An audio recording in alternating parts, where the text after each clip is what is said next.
सरकार किसकी है? भाजपा की सरकार। भाजपा की। तो विचारधारा किसकी है? हिंदुत्व की विचारधारा किसकी है? अगर वहां मस्जिद ज्ञानवापी मस्जिद है तो मस्जिद ही रहेगा, क्योंकि कानून कहता है।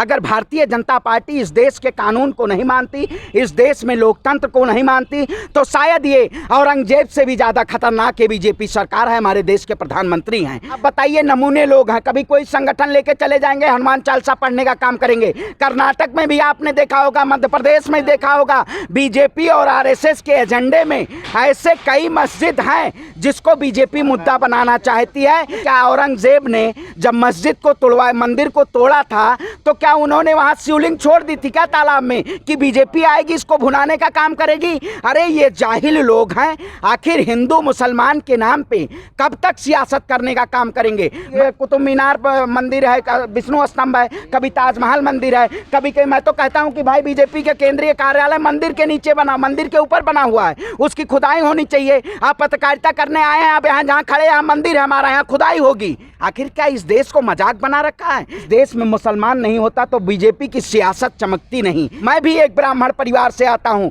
भगवान हमारे आराध्य हैं, आस्था है, लेकिन आस्था से देश नहीं चलता, देश संविधान से चलता है, देश लोकतंत्र। एक ऐसे प्रोपोगंडा फैलाए जाना कि वहां से शिवलिंग निकलना या फव्वारा निकलना, जिस तरह से एक देश में और मीडिया के जरिए और उत्तर प्रदेश के उप मुख्यमंत्री का एक ट्वीट आना कि शिव ही सत्य है, और उसके बाद गोदी मीडिया उस पर नाच करने लगती है। क्या ये देश के लोकतंत्र के लिए खतरनाक नहीं है? भारतीय जनता पार्टी ये सीधे तौर पे देश के लोकतंत्र के लिए खतरा बनती जा रही है। ज्ञानवापी मुद्दे को मीडिया में ट्रायल बना के एक हिंदू मुस्लिम बंटवारे की तरह पेश कर दिया गया है, इस पे आपका क्या कहना है? देखिए, आप बताइए, काशी की नगरी जो भगवान शंकर की नगरी है, आखिर आप बताइए, इस भारतीय जनता पार्टी के सरकार ने इस देश में ऐसे ध्रुवीकरण करने का काम किया गया है कि आज जो लोग चाहे कुछ भी हो, मंदिर पे, किसी भी मस्जिद पे जाके आरटीआई और डालने का काम करते हैं। आखिर क्या ज्ञानवापी मस्जिद और श्रृंगार गौरी मंदिर का मुद्दा होना चाहिए इस देश में?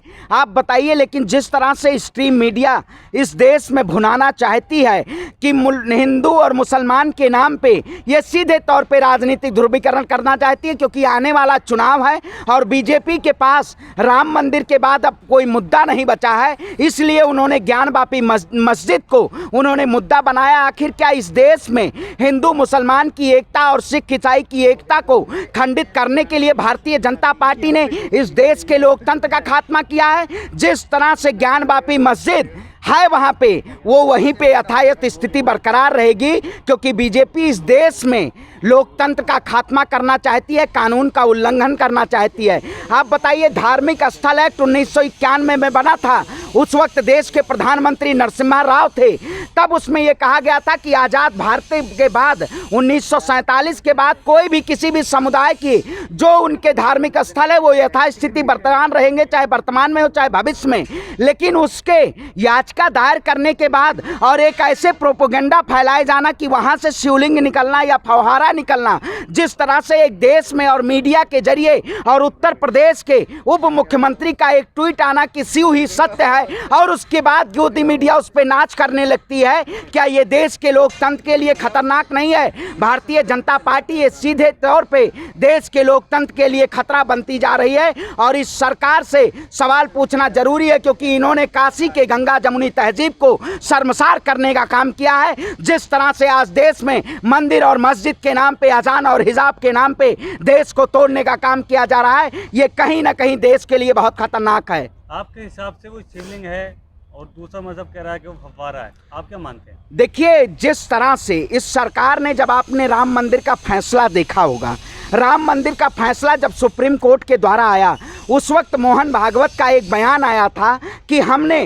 राम मंदिर पे सिद्धि प्राप्त कर ली है, अब हम किसी भी मस्जिद या किसी भी गुरुद्वारे या किसी भी गिरजाघर को यथास्थिति रहेगी। लेकिन उसके बाद सिद्धि आने के बाद क्या सुप्रीम कोर्ट ने जब फैसला सुनाया था वहाँ का, क्या ये एसआई के साक्ष्यों को आधार माना गया था? आप बताइए। आपको पता है एएसआई के साक्ष्यों को आधार माना गया था।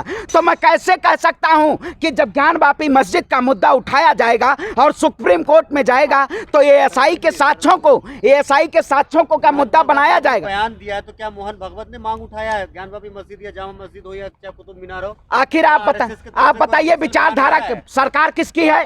सरकार किसकी है? भाजपा की सरकार। भाजपा की। तो विचारधारा किसकी है? हिंदुत्व की विचारधारा किसकी है? ये अच्छा आपका मानना देश की जनता ये कह रही है, क्योंकि देश की जनता को आप बताइए नमूने लोग हैं। कभी कोई संगठन लेके चले जाएंगे, हनुमान चालीसा पढ़ने का काम करेंगे। कर्नाटक में भी आपने देखा होगा, मध्य प्रदेश में देखा होगा, बीजेपी और आरएसएस के एजेंडे में ऐसे कई मस्जिद हैं जिसको बीजेपी मुद्दा बनाना चाहती है कि मस्जिद पे मंदिर बनाया जाए।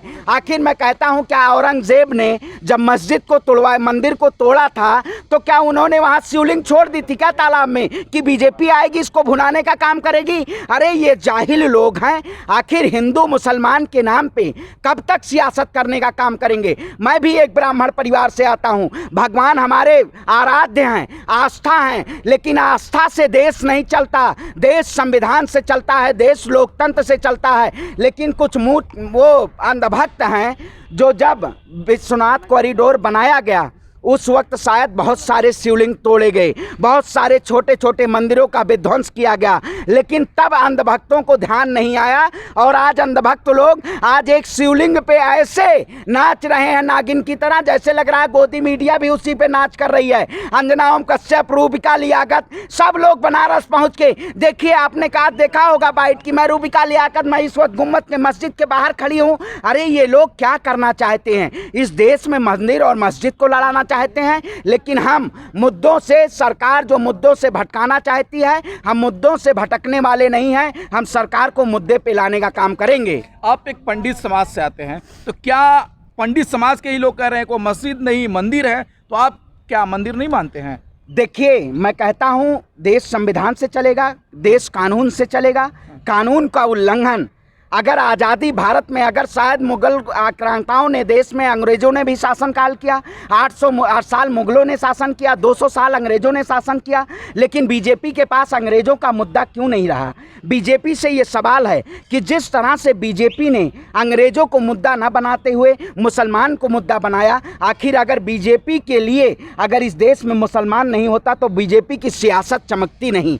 इस देश में रोजी और रोटी उनका जो नेता है जो उस पर धार्मिक मुद्दों पे सेकने का काम कर रहे हैं, वो शायद आज बीजेपी सत्ता में नहीं होती। ये सीधे तौर पे केवल मुसलमानों को, मैं कहता हूँ आज देखिए वो गुरुद्वारे कितने हैं, क्या कल कोई जाइए PIL कर दीजिए कि गुरुद्वारों के नीचे मंदिर था? आप गुरुद्वारा इतने लोगों को अनाज देता है, रोटी भूखे को भोजन देता है, वो मानव को धर्म मानते हैं। मैं कहता हूँ हमारे 12 ज्योतिर्लिंग हैं, उस ज्योतिर्लिंगों में एक विश्वास ज्योतिर्लिंग आता है।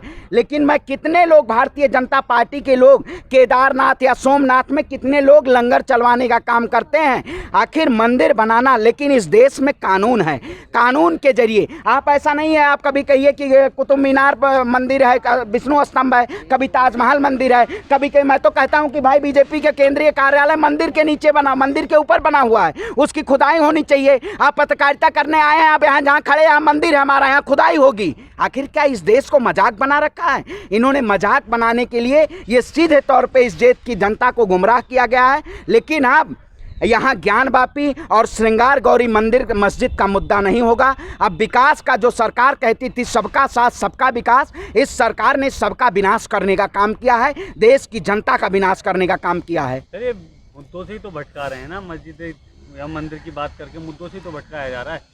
साथ दे रहा है इनका मीडिया, गोदी मीडिया जो है बहुत बड़ा इशू बना देता है, जैसे इंटरनेशनल। बिल्कुल, आप देखिए जिस तरह से 3 दिन जांच हुई, 3 दिन जांच किया गया लोअर कोर्ट के द्वारा, आदेश के द्वारा, शाम को ही मीडिया में स्ट्रीम मीडिया खड़ी होती है बाहर, और उसके बाद वहाँ के उसके हिंदू पक्ष के लोग आते हैं, बोलते हैं बाबा मिल गए, बाबा मिल गए। आखिर यही कुछ दिन पहले ये लोग कहते थे हर हर मोदी, इनको हर हर महादेव नहीं याद आता था।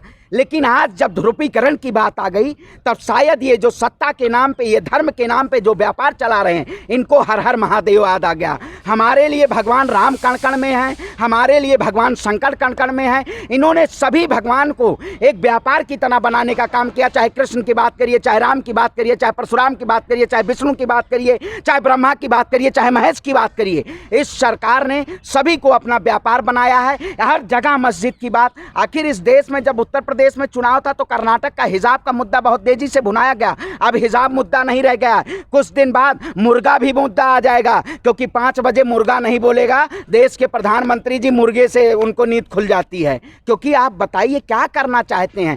क्या मुसलमान इस देश में अंतर्राष्ट्रीय लेवल पे जिस तरह से हमारे हिंदू समाज को बदनाम किया जा रहा है, ये पूरी तरीके से अंतर्राष्ट्रीय लेवल पे मानव हनन किया जा रहा है। मैं तो कहता हूं मुस्लिम पैरोकारों से आप सुप्रीम कोर्ट जाना बंद कर दीजिए। अगर ये सुप्रीम कोर्ट एक तरफा फैसला सुनाएगा तो अंतर्राष्ट्रीय लेवल पे भारत के प्रधानमंत्री की थोथू होनी तय है, क्योंकि भारत प्रदेश प्रधानमंत्री सांप्रदायिक मुद्दों पे नहीं बोलना चाहते हैं। ये देश में ध्रुवीकरण करना चाहते हैं। जब मुद्दा यहाँ ज्ञानवापी मस्जिद का जब वो ASI के द्वारा जब वीडियोग्राफी कंप्लीट होगी तो देश के प्रधानमंत्री नेपाल चले जाएंगे। देश में महंगाई की बात होगी तो यूक्रेन चले जाएंगे। आखिर देश के प्रधानमंत्री इस देश की जनता के लिए कब बोलने का काम करेंगे? मैं कहता हूं इस देश में शिक्षा, स्वास्थ्य, रोजगार होना चाहिए, लेकिन आज हिजाब, अजान, हनुमान चालीसा और मस्जिद मुद्दा बनाया जा रहा है। ये सीधे तौर पे कहीं ना कहीं आने वाले जो हमारे नस्लें हैं, एक हिंदू और मुसलमान के बीच में एक ऐसी खाई तैयार की जा रही है कि लोग आपस में लड़के और कट के मरने का काम करेंगे। ये सरकार गृह युद्ध कराना चाहती है इस देश में। आप एक हिंदू समाज से आते हैं, ब्राह्मण समाज से आते हैं, आपके नज़र में ज्ञानवापी मस्जिद में मंदिर बनना चाहिए या मस्जिद रहने देना चाहिए? देखिए, कानून के हिसाब से जो यथास्थिति है उनकी आराध्य है। अगर वहाँ मस्जिद ज्ञानवापी मस्जिद है तो मस्जिद ही रहेगा, क्योंकि कानून कहता है। अगर भारतीय जनता पार्टी इस देश के कानून को नहीं मानती, इस देश में लोकतंत्र को नहीं मानती, तो शायद ये औरंगजेब से भी ज़्यादा खतरनाक है बीजेपी सरकार है, हमारे देश के प्रधानमंत्री हैं। क्योंकि देश के प्रधानमंत्री अगर इस देश के लिए, इस देश के लोकतंत्र को बचाने के लिए अगर वो शायद सत्ता में बैठे होंगे तो आज बेसिक मुद्दों की बात होनी चाहिए थी, आज महंगाई की बात होनी चाहिए थी, आज शिक्षा की बात होनी चाहिए। लेकिन इस सरकार ने अजान और मंदिर और मस्जिद के नाम पे इस देश की जनता को ध्रुवीकरण करने का काम किया है। मैं कहता हूं जब तक भारतीय जनता पार्टी इस देश की सत्ता में रहेगी तब तक इस देश में नफरत फैलाने का काम किया जाएगा। अगर जब हम बीजेपी सरकार को जब सत्ता से बेदखल कर देंगे, इस देश में अमन और चैन, वही भारत की एकता, अखंडता और संप्रभुता को प्रतीक, जिस तरह से हम हिंदू, मुस्लिम, सिख, ईसाई, गैर नहीं, सब भाई भाई, वही नारा हमारा फिर से बुलंद होगा। क्योंकि भारतीय जनता पार्टी आज उस नारे को शर्मसार करना चाहती है। ये सावरकर को मानने वाले लोग, गोडसे को मानने वाले लोग ये देश में नफरत फैलाना चाहते हैं, और जो लोग नफरत फैलाएंगे हम उनके खिलाफ आवाज बुलंद करने का काम करेंगे। गोदी मीडिया को क्या कहना चाहते हैं इस मुद्दे पे जिस तरीके का तांडव मचा रहा है? गोदी मीडिया तो क्या कहा जाए, उनका इतना स्तर गिर गया है कि अगर देश के प्रधानमंत्री जी कहेंगे कि कौवा कान ले गया तो मीडिया कहने लगेगी हाँ सच में। उनको दिखाई नहीं देता है कि इस देश में बहुत सारे मुद्दे हैं, देश के जमीनी मुद्दे बहुत हैं, लेकिन सरकार को ये, मीडिया को नहीं दिखाई देता। अंजना ओम कश्यप, चित्रा त्रिपाठी, रूबिका लियाकत, ये सब सीधे गोदी मीडिया की प्रवृत्ति में और ये चाटुकारिता, सरकार की चाटुकारिता करने का काम कर रही है। ऐसे पत्रकारों को देश की जनता अब खोज रही है। आपने देखा होगा शाहीन बाग में जिस तरह से पत्रकारों को भगाया गया, ये लोग जमीन पे डिबेट नहीं कर पाएंगे। इनको जनता तैयार है इनको दौड़ाने के लिए, बेरंग दौड़ना पड़ेगा इनको, क्योंकि गोदी मीडिया का स्तर इतना गिर गया है, उतना तो झुमका भी नहीं गिरा था बरेली के बाजार में, इन्होंने इतना गिराने का काम किया है अपना स्तर। ये सीधे तौर पे बहुत बड़ा देश के लिए चौथा स्तंभ खतरनाक होता जा रहा है, क्योंकि इस देश में अस्मिता को ठेस पहुंचाया जा रहा है, हमारी मानवता को ठेस पहुंचाया जा रहा है, इंसानियत को ठेस पहुंचाया जा रहा है, और मजहब और धर्म में लड़ा के ये भारतीय जनता पार्टी अपनी राजनीतिक रोटी सेकना चाहती है। हिंदू राष्ट्र देश को बनाने के भारतीय जनता पार्टी करेगी, हिंदू राष्ट्र बना देंगे, आप हिंदू है, क्या खुश होंगे हिंदू राष्ट्र बनेगा तो? अब बताइए, भारत सेकुलरिज्म है कि हिंदू राष्ट्र है? भारत के धर्म भाजपा के लोग तो अरे, कह रहे हैं, आप सुनिए, भाजपा के लोग तो कह रहे हैं, आप भी तो गोदी मीडिया वाला नहीं, काम नहीं, कर रहे हैं। भाजपा के लोग कह नहीं, रहे हैं आप हिंदू बताइए, राष्ट्र बनाएंगे। अगर हिंदू राष्ट्र किस देश में, तो शायद 1947 से पहले जो हमारे मुसलमान भाई, सिख भाई, ईसाई भाई, अगर उनको पाकिस्तान या अदर कंट्री में जाना होता तो वो शायद हिंदुस्तान ना पसंद करते। भारत में जिनको अमन चैन, जिनको भारत पसंद था, वो भारत रहे। तो भारत एक सेकुलर राष्ट्र है, ये धर्मनिरपेक्ष राष्ट्र है। और ये जो संघ और बजरंगी और नारंगी, ये जो इस देश में नफरत फैलाने का काम कर रहे हैं, अब नफरत की राजनीति नहीं रहेगी, प्यार और अमन और चैन की राजनीति होगी।